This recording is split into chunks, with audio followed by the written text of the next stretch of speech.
మద్యం బేసిక్ ధరలు పెంచాలన్న డిస్టిలరీలు బ్రూవరీల డిమాండ్కు ప్రభుత్వం తలొగ్గింది. మద్యం ధరలు పెంచేందుకు ప్రభుత్వం రంగం సిద్ధం చేస్తోంది. చీఫ్, మీడియం, ప్రీమియం లిక్కర్లకు కేటగిరీల వారీగా ప్రతి పెట్టెకు 50 నుంచి 150 రూపాయల వరకు పెరగనుంది. ఇందుకోసం ఉత్తర తెలంగాణ జిల్లాకు చెందిన కాంగ్రెస్ సీనియర్ ఎమ్మెల్యే మద్యం వ్యాపారి రింగ్ లీడర్గా మారి చక్రం తిప్పుతున్నట్టు తెలుస్తోంది.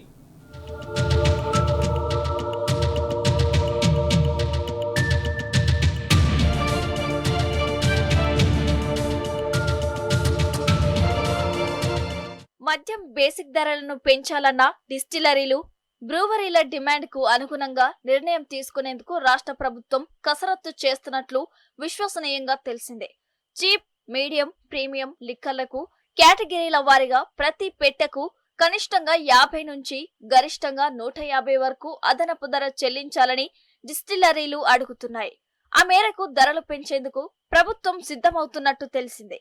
ఇందుకోసం ఉత్తర తెలంగాణ జిల్లాకు చెందిన కాంగ్రెస్ సీనియర్ ఎమ్మెల్యే మద్యం వ్యాపారి రింగ్ లీడర్ గా మారి చక్రం తిప్పుతున్నట్లు సమాచారం. దీంతో ఈ కాంగ్రెస్ ఎమ్మెల్యేకు చెందిన లిక్కర్ కంపెనీ షేర్ల విలువ గత 2-3 రోజులుగా 45 వరకు పెరిగినట్లు షేర్ మార్కెట్ నిపుణులు చెబుతున్నారు. ఈ ప్రచారానికి ఊతమిస్తూ సచివాలయంలో జరిగిన ఎక్సైజ్ శాఖ సమీక్ష సమావేశానికి సదరు ఎమ్మెల్యేను కూడా ఆహ్వానించటం, సీఎం, సీఎస్ ఆయనతోనే కూర్చొని మద్యం కంపెనీల డిమాండ్లు, ధరల పెంపు, సరఫరా మీద ప్రభుత్వ విధి విధానాలు చర్చించడం వివాదాస్పదమవుతోంది.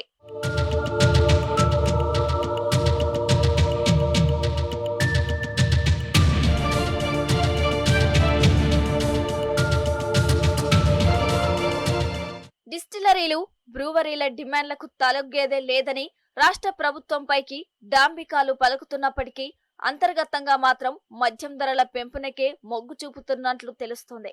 మద్యం ధరలు పెంచకపోతే రైతు భరోసా, ఇందిరమ్మ ఇండ్లు, ఇతర ప్రభుత్వ సంక్షేమ పథకాలు నడపలేమని నిర్ణయానికి ప్రభుత్వం వచ్చినట్లు తెలుస్తోంది. ధరలు నిర్ణయించడంలో లింక్ లీడర్ గా వ్యవహరిస్తున్న మద్యం వ్యాపారి సూచనలు, సలహాలకు అనుగుణంగానే నడుచుకోవాలని సంబంధిత శాఖ అధికారులకు మౌఖిక ఆదేశాలు అందినట్లు ఎక్సైజ్ వర్గాల్లో ప్రచారం జరుగుతోంది. బీఆర్ఎస్ ప్రభుత్వం 2023లో క్వార్టర్ బాటిల్ మద్యంపై 10 రూపాయల చొప్పున తగ్గించడం వల్ల 800 కోట్ల లోటు వచ్చినట్లు రేవంత్ రెడ్డి ప్రభుత్వం అంచనా వేస్తోంది. ఈ నేపథ్యంలో కేసీఆర్ తగ్గించిన 10 రూపాయలతో పాటు మరో 10 రూపాయలు కలిపి మొత్తం 20 రూపాయల వరకు ధరలు పెంచే వెసులుబాటు ఉందని, దీని ద్వారా 1600 కోట్ల అదనపు ఆదాయం సమకూరుతుందని ఎక్సైజ్ అధికారులు ఇటీవల ప్రతిపాదన చేసినట్టు తెలిసిందే.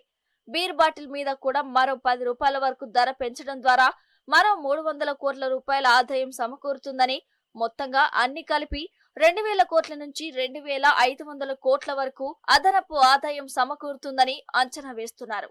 ఈ మేరకు సీఎంకు నివేదిక సమర్పించినట్టు తెలిసిందే.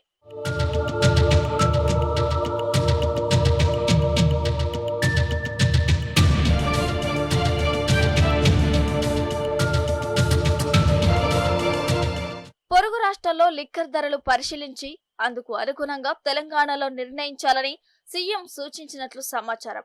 పొరుగు రాష్ట్రంలో ఇటీవల మద్యం ధరలను స్వల్పంగా తగ్గించారు. అయినప్పటికీ తెలంగాణ కంటే కనీసం 20 నుంచి 25% వరకు ఎక్కువగానే ఉన్నాయి. తాజాగా అవే ధరలను తెలంగాణలో అమల్లోకి తేవడానికి ఎక్సైజ్ శాఖ కసరత్తు చేస్తున్నట్లు తెలుస్తోంది.